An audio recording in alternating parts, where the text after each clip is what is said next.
জামাইয়ের বয়স বেশি হতে প্রেমিকের সাথে পালাতে গিয়ে হাতে নাতে ধরা পড়লো স্ত্রী। চলুন দর্শক বিস্তারিত তাদের কাছ থেকেই জানার চেষ্টা করব।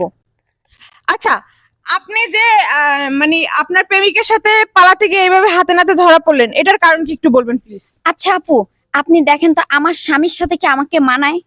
তার অবস্থা আর আমার অবস্থা দেখেন। তার বয়স হয়ে গেছে, চুল দাড়ি সব পেকে গেছে, আর আমাকে দেখেন তো, তার সাথে কি আমাকে যায়?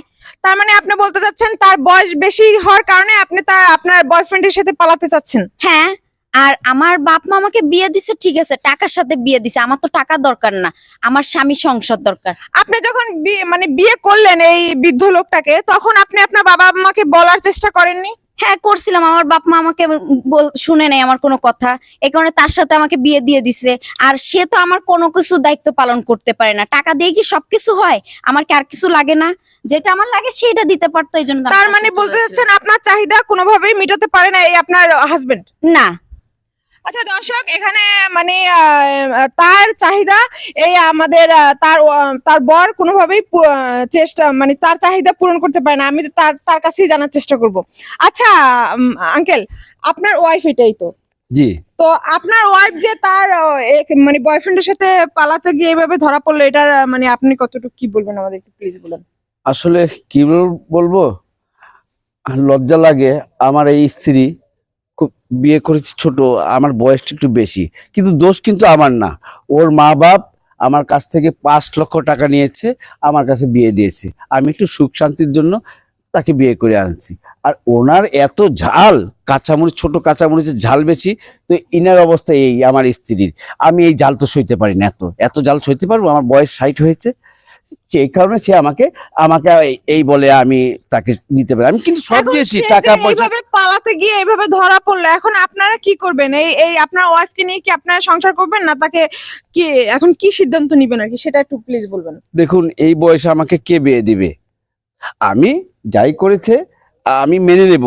তারপরও আপনারা সাংবাদিকদের বলে দেন ওকে, যাতে এরপর আর কোনো ছেলের সাথে আর প্রেম না করে, আমার সাথে সংসার করে। আমি এটাই দর্শক, চাচ্ছি। এখানে এত কিছু হওয়ার পরও এই যে বৃদ্ধ তার হাজবেন্ড কিন্তু এই বউকে রাখতে এখনো রাজি আছে। তো আমরা একটু কথা বলবো যার সাথে পালিয়ে যেতে চেয়েছিল তার সাথে। আচ্ছা ভাইয়া, আপনি যে তার হাজবেন্ড জানা সত্ত্বেও আপনি যে তাকে নিয়ে এইভাবে পালাতে চেয়েছিলেন, এইটা মানে একটু বলবেন প্লিজ। দেখেন, আসলে সবকিছুর দোষ হয়েছে কি, আমি গরিব মানুষ, বুঝছেন? আমি রিক্সা চালাই খাই, কিন্তু ছোটবেলায় থেকে তো কর্ম করে খাই। আর আমার রিক্সায় ওরে নিয়ে আমি কত স্কুলে দিয়ে আইছি, সেই থেকে মনে করেন আমি তো মনে করেন ছবিতেও দেখছি যে প্রেম ভালোবাসা কখনো টাকা পয়সা আটকায় না, কিন্তু আমি রিক্সাওয়ালা, আমার প্রেম ভালোবাসা খালি আটকাই গেল মনে করেন। তো আপনি যখন ওর বিয়ে হয়েছে তখন তো আপনি ওকে নিয়ে পালাতে পারতেন, বা তখন এইটা তখন করতে পারতেন, তো তখন করলেন না কেন? তখন পরিবেশ পরিস্থিতিটা ওইরকম ছিল না। ওর যখন মনে করেন বিয়ের কথা ঠিক হয়েছে, ওই দিনই তো এই বুইরা খাটাস ওই দিনই বিয়ে করে নিয়ে আইছে। এই চুপ করো, দেখুন ওর অবস্থা দেখুন। উনি আমার বউকে সামাল দেবেন, উনি নিজেই তো সামাল দিতে পারেন না। দেখুন কি অবস্থা তার।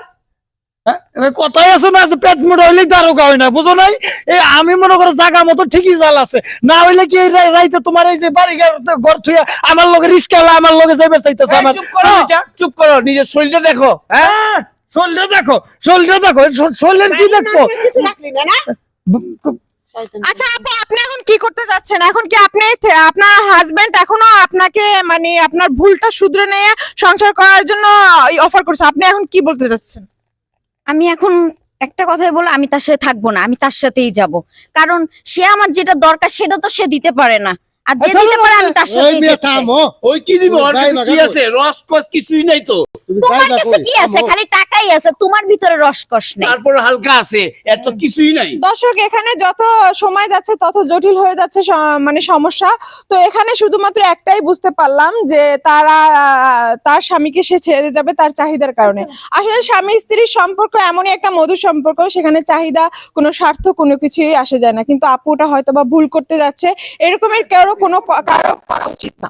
তো আমাদের এই ভিডিওটা শুধুমাত্র আপনাদের একটা শিক্ষামূলক ভিডিও, আপনাদের একটা শিক্ষা দেওয়ার জন্য একটা ভিডিও বানানোর চেষ্টা করছি। আশা করি আমাদের এই ভিডিওটা আপনাদের ভালো লাগবে। যদি ভালো লাগে তো অবশ্যই আমাদের ভিডিওটা শেয়ার করবেন। তো আমি আজকের মতো বিদায় নিব, আবার পরবর্তী কোনো এক ভিডিও নিয়ে হাজির হব। আমি স্বাগতা সুমি। এতক্ষণ ভালো থাকবেন, সুস্থ থাকবেন। আল্লাহ হাফেজ।